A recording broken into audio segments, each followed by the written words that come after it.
চাঁদা না দেয়ায় ভাঙচুর করা হয়েছে ইতালি প্রবাসীর বাড়ি। সেই সাথে গলায় অস্ত্র ঠেকিয়ে লুট করে নিয়ে যাওয়া হয়েছে স্বর্ণালংকার, দলিলপত্র ও বিপুল পরিমাণ নগদ অর্থ। সম্প্রতি মাদারীপুর সদরের বাংলা বাজারে চাঁদাবাজির এ অভিযোগ উঠেছে স্থানীয় কতিপয় প্রভাবশালীদের বিরুদ্ধে। লোকজন কদিন পর পরে বাড়িতে পাড়ায় টাকা দেওয়ার জন্য চাঁদা ধরে। তা আমরা কই চাঁদা তুমি করতাম, গরিব মানুষ, এই তোকে ছেলে এটারই থাকে একজন চাঁদা দিবি না। আমি কি সবাই 2 বছর ধরে গেছে, আমরা তো কিছু করতে পারি নাই। থাই হিসাবে কত জায়গায় থাই, আমরা কি করছি? তোমরা দিন দিন চাঁদা চাইবা কি জন্যে? এ করে একটু তকাতকি করছি, এই জন্য আমার বাড়িতে হামলা কইরা আমার ঘরে টাকা পয়সা ছিল, আমার ট্রেঙ্গের ভিতর টাকা ছিল 6,70,000। ভুক্তভোগীদের দেয়া তথ্যের ভিত্তিতে জানা যায়, বাংলাবাজার এলাকায় ঝাউদি ইউনিয়ন পরিষদের চেয়ারম্যান আবুল হাওলাদারের সঙ্গে স্থানীয় প্রভাবশালী হামিদ আকনের দীর্ঘদিন ধরে বিরোধ চলে আসছিল। ভুক্তভোগীদের অভিযোগ, গত 5ই আগস্ট রাজনৈতিক পট পরিবর্তনের পর চেয়ারম্যান আবুল হাওলাদার গা ঢাকা দিলে আবুলের লোকজনের কাছে চাঁদা দাবি করে হামিদ আকনের লোকজন।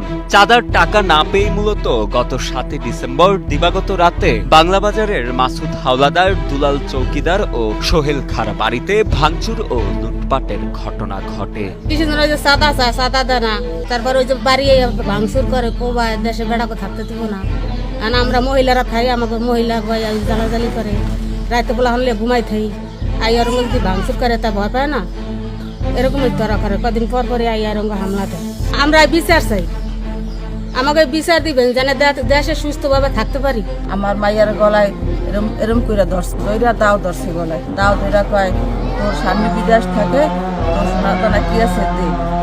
হ্যাঁ সে বয়স পোলা ছেলেটা কোলে, হ্যাঁ সে কয় ভাই তোকে পায়ে ধরে আমি দিতে আসছি। হ্যাঁ সে কানের ডার গলাটা দিয়ে দিছি।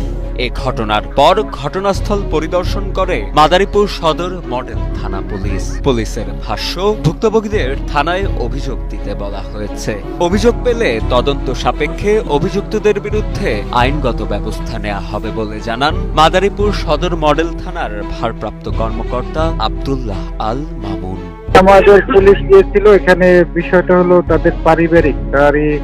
আমরা যতদূর প্রাথমিকভাবে জানতে পেরেছি যে তাদের পারিবারিক এবং স্থানীয় প্রভাবের নিয়ে পূর্ব থেকেই বিরোধ ছিল। এই বিরোধের জের ধরেই এখানে মারামারির ঘটনা ঘটে। একটা বাড়িতে, 3টা বাড়ির বিষয় জানা নেই, একটা বাড়িতে সেখানে ভাঙচুরের ঘটনা ঘটছে। আর কিছু জিনিসপত্র নিয়েছে, কি পরিমাণ এটা নির্দিষ্ট করা যায়নি। এ বিষয়ে ওখানে তাকে বলা হয়েছে অভিযোগ দেওয়ার জন্য, বাট আমরা এখনো কোনো অভিযোগ পাইনি। প্রাথমিক তদন্ত অব্যাহত আছে।